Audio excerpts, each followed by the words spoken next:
看纪录片《闪闪的儿科医生》里的案例，真让人揪心。孕妈妈患有梅毒，怀孕期间打过阻断针，以为梅毒不会传染给小孩。后来我才知道这个是不会传染，就是他前期做治疗好了，或者不会传染，跟正常人是一样的，所以我们才选择要这个宝。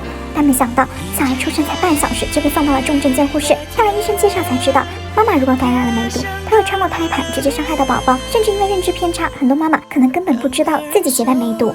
怪不得医生会反复强调孕期检查，孕妇最好在孕早期就进行筛查。一般呢，我们怀孕的妈妈会在孕8周到16周之间的时间进行第一次的爱乙酶的检测。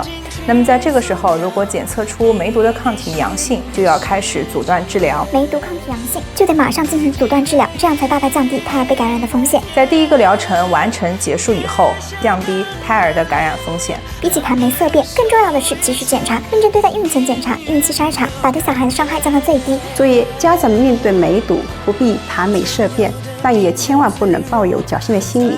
用孩子健康去赌概率，只有规范产检和及时的干预，才是阻断新生儿感染梅毒的关键，不可掉以轻心。梅毒也是成千上万病的一种类型，就算遇到，也不要自暴自弃，认真负责的及时治疗，对自己负责，也是对小孩负责。